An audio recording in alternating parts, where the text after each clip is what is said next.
श्री सद्गुरु महाराज की जय। पूज्यपाद महर्षि संत सेवी परमहंस जी महाराज का प्रवचन। संत मत में सभी मत समाहित हैं। इस प्रवचन का दूसरा भाग।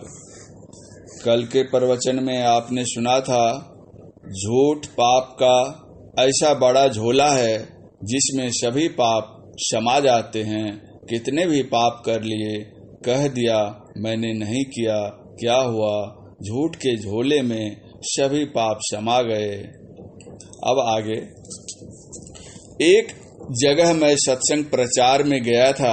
वहां एक दीवार पर लिखा हुआ था, बाप रे बाप, झूठ सबसे बड़ा पाप। एक झूठ छोड़ दें, आपस में सबको मेल हो जाएगा। चोरी नहीं करें, किसी की चीज बिना पूछे ले लेना, यह चोरी है। हमारा जो कर्तव्य है, उस कर्तव्य पालन में हम अपनी योग्यता के अनुकूल मनोयोग पूर्वक नहीं जुड़ जाते हैं, तन बल के साथ नहीं लग जाते हैं, तो यह भी चोरी है। हम नौकरी करते हैं, इतने घंटे हमको काम करना है, केवल घंटा ही पूरा करना नहीं है। मनोयोग पूर्वक उतने घंटे अगर आप काम करते हैं तो सत्य में बरतते हैं। गुरु महाराज कहते थे, जो मन से भजन नहीं करता, भजन करने में मन चुराता है, तो वह भी चोरी करता है। नशा सेवन से देश की कितनी बुरी हानि हो रही है, कहा नहीं जा सकता। बाहर के प्रायः सभी देशों का कर्जदार है भारत के प्रत्येक नागरिक कर्जदार हैं। फिर भी भारतवासी प्रतिदिन 11 करोड़ रुपए की सिगरेट पीता है। जो देश कर्जदार हो और 11 करोड़ रुपए की प्रतिदिन सिगरेट पीता हो, देश का दुर्भाग्य है। दुखद और लज्जास्पद बात है। सिगरेट के डब्बे पर लिखा हुआ रहता है, cigarette smoking is injurious to health. Cigarette पीना स्वास्थ्य के लिए हानिकारक है, फिर भी लोग सिगरेट पीते हैं।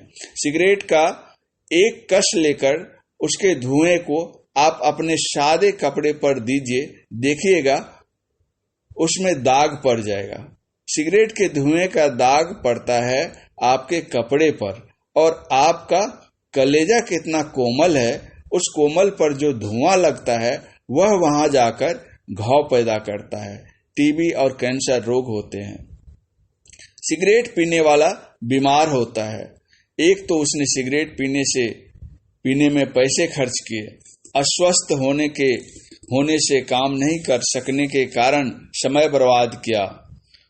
उसकी बीमारी के कारण उसकी सेवा में आदमी रहा, डॉक्टर के पास गया, डॉक्टर के फीस और औषधि में पैसे खर्च हुए, काम इतने दिनों तक नहीं किया, सब हानि ही हानि। लाभ क्या हुआ पीने से? यह तो सिगरेट का आंकड़ा है, प्रतिदिन 11 करोड़ रुपए खर्च होने का। बीड़ी की बात तो अलग ही है कि उसमें कितने पैसे लगते हैं। जिस समय हमारा भारत परतंत्र था, हमारे ऊपर अंग्रेजों का शासन था, उस समय हम शराब की दुकान पर जाते थे, सत्याग्रह करते थे कि शराब मत बेचो। आज हम स्वतंत्रता लाभ करके क्या कर रहे हैं? जितनी दुकानें उन दिनों शराब की नहीं थी, आज उससे कितनी गुनी शराब की दुकानें हो गई हैं। शराब पीते हैं, मस्तिष्क खराब होता है, पाचन क्रिया कमजोर होती है, किडनी खराब होती है। भगवान बुद्ध ने कहा था, तुम सिंह से मत डरो, सर्प से मत डरो, लेकिन शराब से डरो। हमारे संपादक जी एक दिन कह रहे थे कि कोई शराबी शराब पीकर एक दिन सड़क पर झूमता चला आ रहा था। लड़खड़ाते हुए वह नाले में गिर गया। नाले में गिरकर वह नगर पालिका के चेयरमैन पर गालियों की बौछार करने लग गया। कहने लगा, नगर पालिका का जो चेयरमैन है, वह दिन के समय में तो नाले को सड़क की बगल में रखता है, और जब शाम का समय होता है, हम चलने लगते हैं, तो नाले को सड़क की बीच में लाकर रख देता है। सड़क के किनारे वह बेहोश पड़ा रहता है, उसको कुत्ता सूंघता है, उसके बाल बच्चे सभी दुखी रहते हैं, लेकिन उसको कोई गम नहीं है। शराब के सेवन से तन, धन, धर्म आदि सभी प्रकार की हानियां होती हैं। इसलिए संतों ने नशा सेवन से मनाही की। अगर शराब के पैसे, बीड़ी सिगरेट के पैसे जो प्रतिदिन खर्च होते हैं जमा किए जाएं, बीमारी के कारण जो काम की क्षति होती है तथा डॉक्टरों की फीस तथा दवाइयों में जो पैसे खर्च होते हैं, उन सब बातों पर यदि विवेक विलोचन व से अवलोकन किया जाए तो देश की एक बहुत बड़ी सेवा होगी। मैं कहता हूँ कि यदि हमारी सरकार इस ओर ध्यान देने की कृपा करे तो देश की प्रगति और लाभ अवश्य होगा। सभी संतों ने एक स्वर में झूठ, चोरी, नशा, हिंसा और व्यभिचार का वर्जन किया है। वैदिक ग्रंथों के अतिरिक्त इस्लाम और ईसाई धर्म में भी व्यभिचार की मनाही है। जो कोई झूठ बोलते हैं, चोरी करते हैं, नशीली चीजों का सेवन करते हैं, हिंसा करते हैं तो वे अकेले पाप करते हैं, और जो व्यभिचार करते हैं वे दुगने पाप के भागी बनते हैं, क्योंकि वे अपने तो बनते ही हैं, दूसरे को भी पापी बनाते हैं। कुरान शरीफ में है, जिनाकारी मत करो। मैंने बाइबल में पढ़ा 10 कमांडेंट्स ऑफ गॉड, अर्थात ईश्वरी 10 आज्ञाएं हैं। उनमें एक आज्ञा यह है, डू नॉट एडल्टरी, अर्थात व्यभिचार मत करो। हिंसा हम मन से भी करते हैं, वचन से भी करते हैं और कर्म से भी करते हैं। इन सब प्रकार की हिंसाओं से हम बचें। हिंसा के सिलसिले में मांस, मछली, अंडा आदि खाने की मनाही है। British health minister Mrs Curie का कहना है कि अंडे खाने से मौत होती है, अंडे के खाने से कैंसर होता है, अंडे के खाने से टीबी होता है, बच्चे को अंडे खिलाने से दाद, दिनाई, खुजली आदि सैकड़ों प्रकार के रोग होते हैं।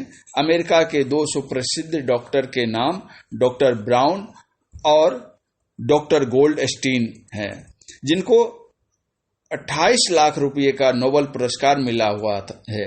उन्होंने लिखा है, अंडा खाने से हार्ट अटैक होता है।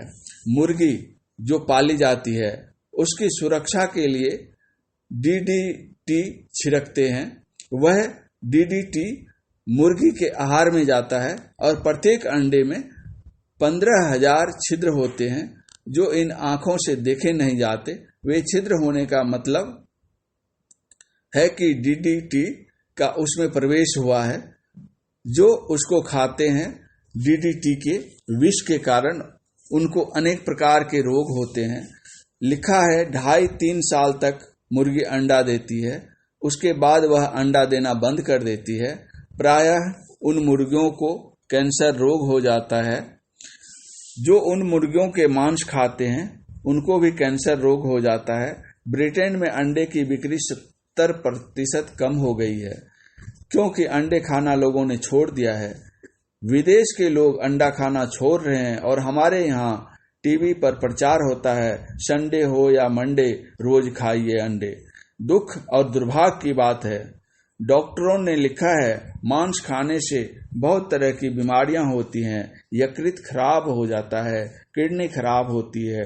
जो शाकाहारी होते हैं उनकी आंत लंबी होती है, और जो मांसाहारी प्राणी होते हैं जैसे बाघ, सिंह, बिल्ली, कुत्ते आदि, इन सब की आंत छोटी होती है। जो मांसाहारी प्राणी होते हैं उनकी आंत से मांस पचकर जल्दी निकल जाता है, लेकिन शाकाहारी प्राणी मनुष्य की आंत उसके शरीर की लंबाई से 4 गुनी लंबी होती है। शाकाहारी भोजन जल्दी पचकर निकल जाता है। मांस के पचने और निकलने में देर लगती है। जब तक मांस शरीर में पचता है वह बाहर निकलते निकलते भीतर में ही सड़ जाता है, जिसके कारण वह बहुत प्रकार के रोग पैदा करता है। डॉक्टर ने लिखा है कि जिस समय बधिक, बकरे, बछड़े या जिस किसी भी जानवर का वध करने के लिए उद्यत होता है तो उसे देखकर पशु के हृदय में पीड़ा उत्पन्न होती है और बधिक के प्रति उसको आक्रोश होता है।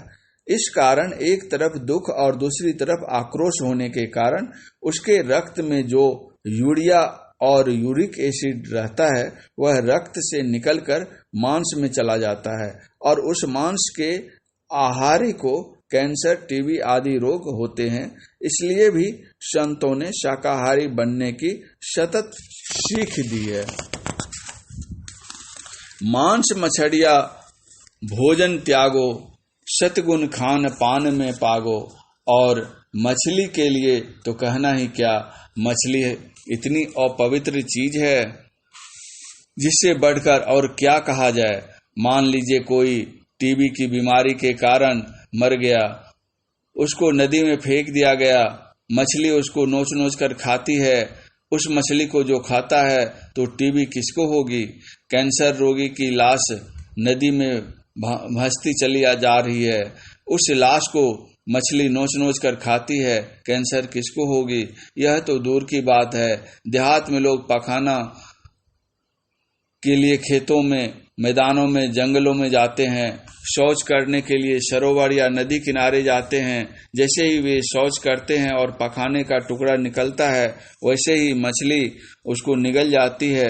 जो मछली पखाने को निकल जाती है, उस मछली को जो निगल जाए उसके लिए क्या कहा जाए? कोई टीबी का पेशेंट है, कोई कैंसर का पेशेंट है, वह नदी, जलाशय, सरोवर में जाता है स्नान करने के लिए, मुंह धोने के लिए। जैसे वह खखार फेंकता है, थूक फेंकता है, उस खखार में भी टीबी की बीमारी के कीटाणु रहते हैं। उसको जो मछली खाती है, उस मछली को जो खाता है, तो बताइए टीबी और कैंसर के रोग किसको होंगे?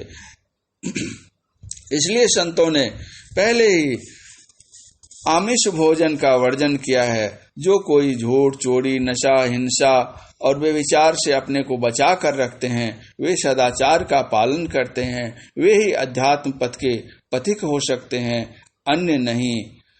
कठोपनिषद में यम नचिकेता का संवाद है। यम ने नचिकेता को उपदेश देते हुए कहा था, नाविरतो दुश्चरितांत ताना शांतो नाश माहित नाशान मानसो वापि प्रज्ञानेन मा पुण्यात। अर्थात जो पाप कर्मों से निवृत्त नहीं हुआ है, जिसकी इंद्रियां शांत नहीं है और जिसका चित्त माहित है या अशांत है, वह इसे आत्मज्ञान द्वारा प्राप्त नहीं कर सकता है। वास्तविक बात तो यह है कि ब्रह्मवत परिशुद्ध हुए बिना कोई ब्रह्म को प्राप्त नहीं कर सकता है।